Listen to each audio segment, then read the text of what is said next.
నమస్కారం. మన విద్యా 24/7 ఛానల్కి స్వాగతం.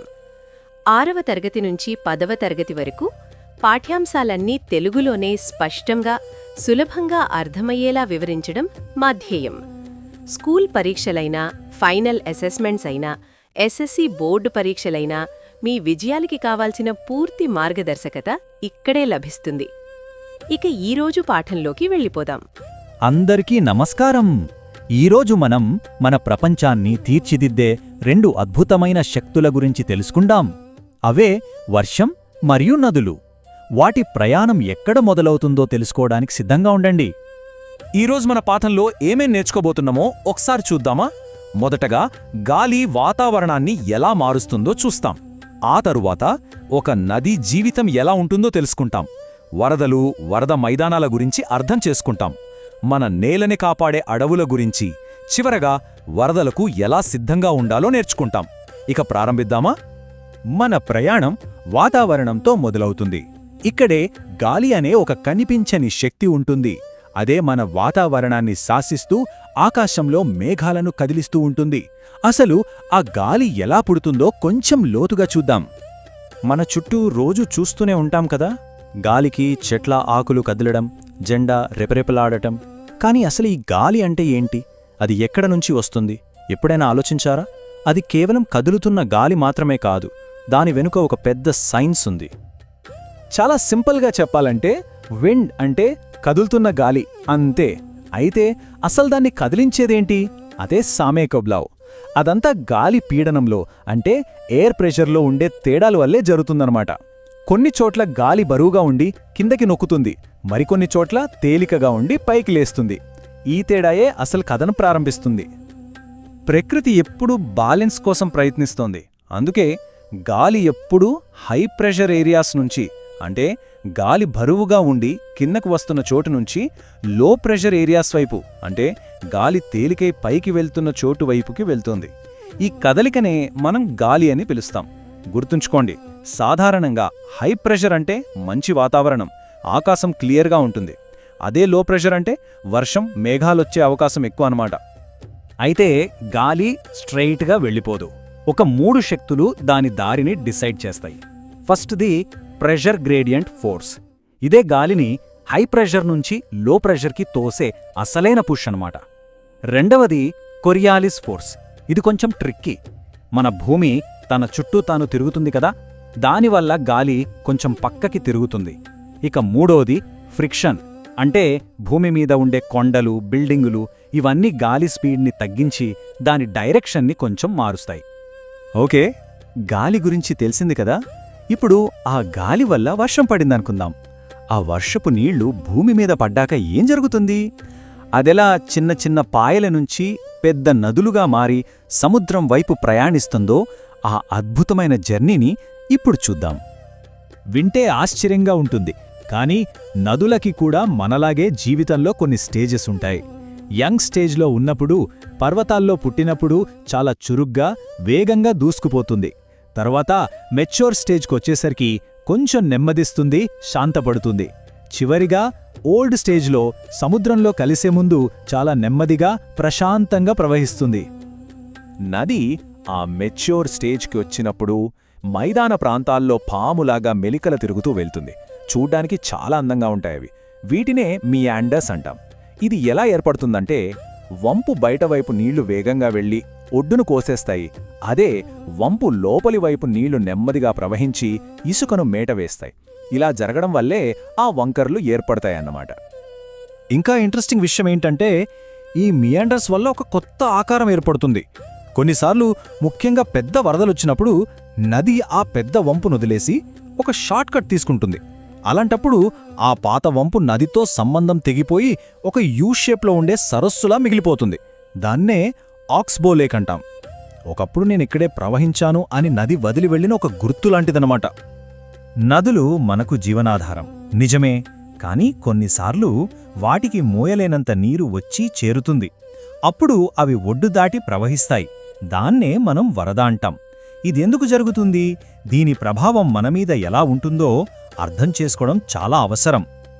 నదికి రెండు వైపులా ఉండే ఈ విశాలమైన చదునైన ప్రదేశాన్ని ఫ్లడ్ ప్లేన్ అని పిలుస్తారు. వరదలొచ్చినప్పుడు నది నీరంతా ఈ ప్లేస్లోకే వస్తుంది. ఇది ప్రమాదంగా అనిపించొచ్చు, కానీ ఇదే వరదలు తమతో పాటు తెచ్చిన సారవంతమైన మట్టిని ఇక్కడ వదిలి వెళ్తాయి. అందుకే ఈ ఫ్లడ్ ప్లేన్స్ వ్యవసాయానికి అంత మంచివి. కానీ వరదల వల్ల జరిగే నష్టం కూడా చాలా తీవ్రంగా ఉంటుంది. ఈ నంబర్ చూడండి, 1587. 1587. ఇది మన దేశంలో 1953 నుంచి 2005 మధ్య ప్రతి సంవత్సరం వరదల వల్ల, భారీ వర్షాల వల్ల ప్రాణాలు కోల్పోయిన వారి సగటు సంఖ్య. దీన్ని బట్టే మనం అర్థం చేసుకోవచ్చు వరదలు ఎంత తీవ్రమైనవో.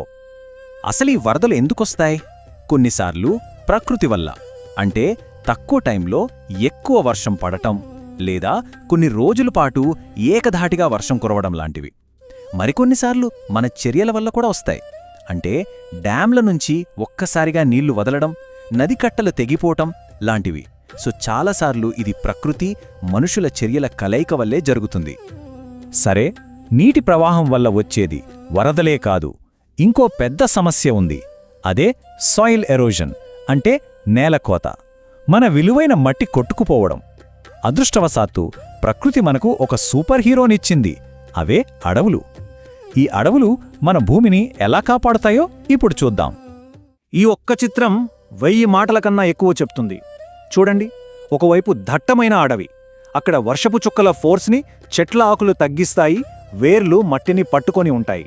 మరోవైపు చెట్లు లేని ఖాళీ ప్రదేశం, అక్కడ వర్షం నేరుగా నేలమీద పడి విలువైన మట్టిని సులువుగా కొట్టుకుపోతుంది. తేడా చాలా స్పష్టంగా ఉంది కదా. సాయిల్ ఎరోషన్ అంటే ఏమీ లేదు, నీరు లేదా గాలి వల్ల భూమిపైనున్న పొర, అంటే టాప్ సాయిల్ కొట్టుకుపోవడం. ఇది చాలా పెద్ద సమస్య, ఎందుకంటే పంటలు పండటానికి కావలసిన పోషకాలన్నీ ఈ టాప్ సాయిల్లోనే ఉంటాయి. అది పోతే భూమి సారాన్ని కోల్పోతుంది. శాస్త్రవేత్తలు ఒకచోట ఎంత మట్టి కొట్టుపోతుందో లెక్కించడానికి ఈ ఫార్ములాను వాడతారు. ఇది కొంచెం కాంప్లికేటెడ్గా అనిపించొచ్చు, కానీ సింపుల్గా చెప్పాలంటే వాళ్ళు వర్షం ఎంత గట్టిగా పడుతోంది, నేల ఎలాంటిది, ఆ ప్రాంతం ఎంత వాలుగా ఉంది, ఇంకా ముఖ్యంగా ఆ నేల మీద ఏముంది, చెట్లున్నాయా లేక ఖాళీగా ఉందా లాంటివన్నీ చూస్తారు. వీటన్నింటిలో ఆ నేలను మనం ఎలా వాడుతున్నామనేదే చాలా ప్రభావం చూపిస్తుంది. ఇప్పుడు చూడండి, ఇది ఒక రియల్ స్టడీ బలరాంపూర్ జిల్లాలో చేశారు. అడవుల పవర్ ఏంటో ఈ నంబర్స్ చూస్తే తెలిసిపోతుంది. చెట్లు లేని ఖాళీ భూమిలో 1 సంవత్సరానికి 1 హెక్టార్కు 33.18 టన్నుల మట్టి కొట్టుకుపోతే, అదే అడవులున్న చోట కేవలం 0.83 టన్నులు మాత్రమే నష్టపోయాం. ఎంత తేడా! అడవులు ఎంత గొప్ప రక్షకో చూడండి. వరదలు అనేవి ఒక సహజ ప్రక్రియ, వాటిని మనం పూర్తిగా ఆపలేం. కాబట్టి మనం ఏం చెయ్యాలి? వాటితో జీవించడం నేర్చుకోవాలి, వాటికి సిద్ధంగా ఉండాలి, వాటి వల్ల జరిగే నష్టాన్ని ఎలా తగ్గించుకోవాలో తెలుసుకోవాలి. అప్పుడే మనం సేఫ్గా ఉండగలం. వరదలను మేనేజ్ చేయడానికి మన దగ్గర 2 పద్ధతులున్నాయి. ఒకటి స్ట్రక్చరల్ మెజర్స్, అంటే డ్యాములు, నది కట్టలు లాంటివి కట్టడం. ఇవి భౌతికంగా నీటిని అడ్డుకుంటాయి.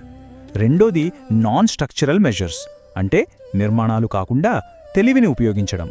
ఉదాహరణకి వరదలు వస్తాయని ముందుగానే హెచ్చరించడం, వరదలు వచ్చే ప్రమాదమున్న చోట ఇల్లు కట్టకుండా నియమాలు పెట్టడం లాంటివి.